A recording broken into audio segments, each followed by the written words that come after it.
sa demokrasya, pag sinabi mas nakararami, yon ang tama at sinusunod. Hindi ba mas marami kaming mga Katoliko kaysa miyembro ng Iglesia ni Cristo? Bakit sinasabi ninyo na kayo ang totoo at ligtas, samantalang mas kakaunti kayo? Ang nagtanong po si Laila Santos ng UP Diliman, Quezon City, at ito po ay meron ding kinunan natin ng videotape sa West Avenue, Quezon City, kapatid na Arnel. Panoorin nga po natin.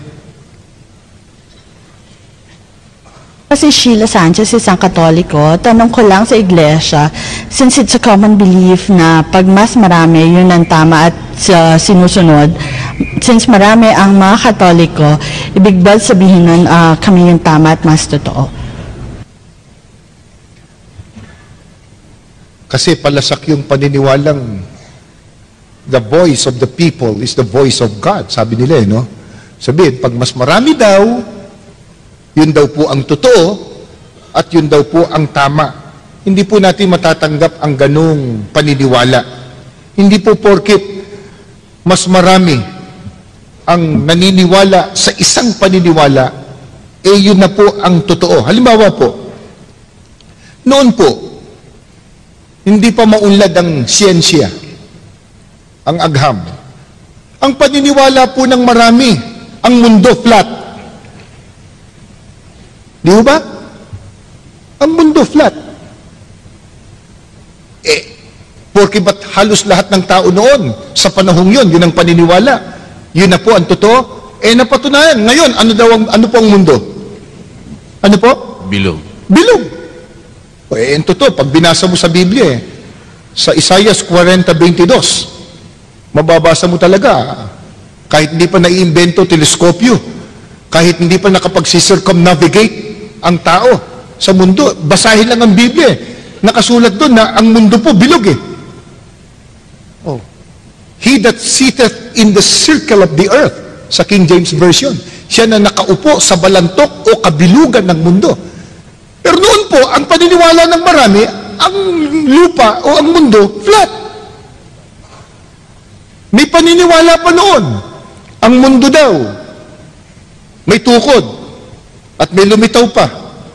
Yung tinatawag na Greek mythology, ang mundo daw, pasan-pasan ni Atlas. Yan paniniwala ng marami noon.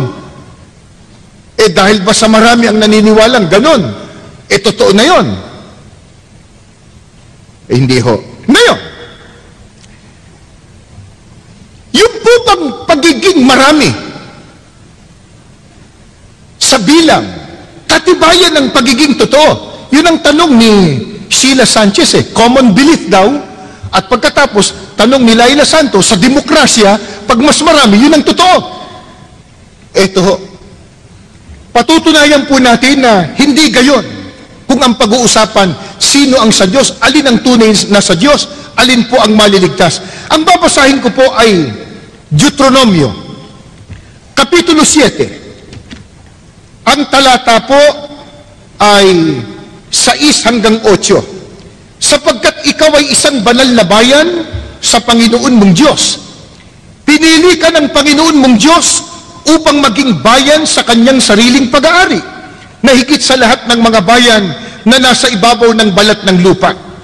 Hindi kayo inibig ng Panginoon, ni pinili kayo dahil sa kayo'y marami sa bilang kaysa alinmang bayan, sapagkat kayo ang pinakamaliit sa lahat ng bayan, kundi dahil sa inibig kayo ng Panginoon at dahil sa kanyang tinupad ang sumpa na kanyang isinumpa sa inyong mga magulang, ay inilabas kayo ng Panginoon sa pamamagitan ng makapangyarihang kamay at tinubos kayo sa bahay ng pagkaalipin mula sa kamay ni Paraon na hari ng Ehipto.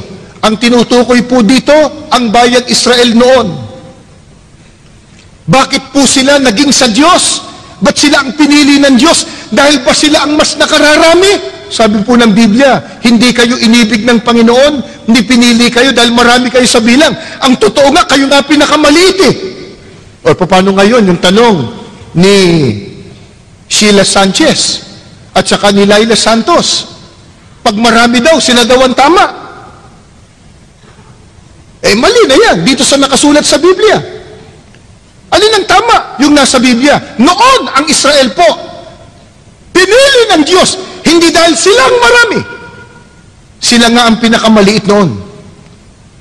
At ang totoo, nang silang piliin ng Diyos, ano ang naging katangian nila? Babasahin ko po sa Ikalawang Hari, 5 ang talata po ay 15.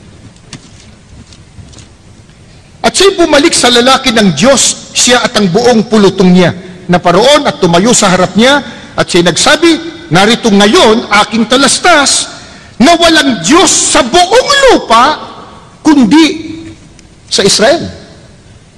Noon po, dahil sa silang pinili ng Diyos, wala nang ibang bayan pa na may tunay na Diyos, ang sabi ng Biblia, kundi ang Israel.